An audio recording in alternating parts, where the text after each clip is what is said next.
నా తల్లిదండ్రులు 10వ తరగతి వరకు చదువుకున్నారు. మా అమ్మ మాత్రం నన్ను ఓ డాక్టర్‌గా చూడాలని ఆశపడ్డారు.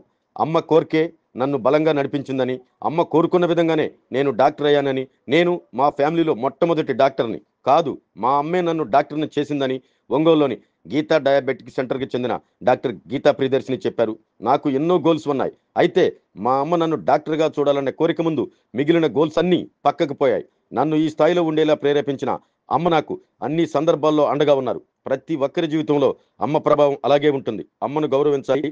అమ్మకు అండగా ఉండాలి. అమ్మ లేకుంటే జీవితమే లేదని డాక్టర్ ప్రియదర్శిని అన్నారు. అందరికీ నమస్కారం అండి. నేను doctor Geetha Priyadarshini, Geetha endocrine diabetes centre నుంచి ఎండోక్రైనాలజిస్ట్ని.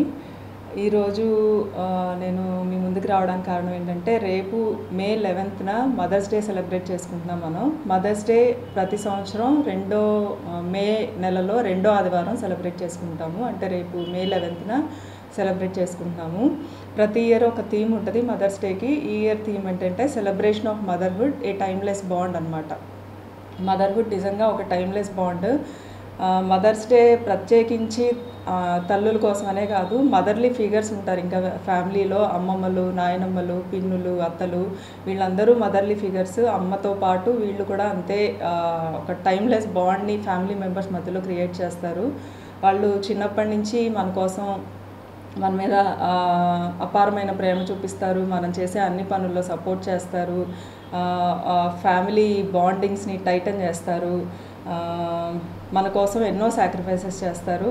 ఈరోజు నేను ఈ పొజిషన్లో ఉండడానికి కారణం కూడా మా ఫ్యామిలీలో మా అమ్మమ్మ, మా అమ్మ. సో వాళ్ళు చేసిన సాక్రిఫైసెస్కి, వాళ్ళు చూపించే ప్రేమకి మనం బాధ్యతగా వాళ్ళని జాగ్రత్తగా చూసుకోవాలి. వాళ్ళకి తిరిగి అదే ప్రేమనివ్వాలి. సో మదర్స్ డే థీమ్ అదనమాట. ఫైనల్గా Geetha diabetes and endocrine centre నుంచి డాక్టర్ గీతా ప్రియదర్శిని అందరికీ హ్యాపీ మదర్స్ డే శుభాకాంక్షలు తెలియజేస్తుంది. మా ఫ్యామిలీలో మా మదర్, ఫాదర్ అంత చదువుకోలేదు, 10th క్లాస్ వరకే. సో ఫస్ట్ మెంబర్ అనమాట నేను ఫ్యామిలీలో డాక్టర్గా వచ్చాను. డాక్టర్ కావాలని నాకు చిన్నప్పటి నుంచి కోరిక ఉండేది. మా ఫ్యామిలీ అంతా చదువుకోకపోయినా పిల్లలందరినీ బాగా చదివించారు, బాగా సపోర్ట్ చేశారు, ఎంకరేజ్ చేశారు. వాళ్ళ సపోర్ట్ లేకపోతే ఈరోజు నేను ఈ పొజిషన్లో ఉండేదాన్ని కాదు. ఆబ్వియస్గా చాలా హ్యాపీగా ఫీల్ అయ్యారు అందరూ.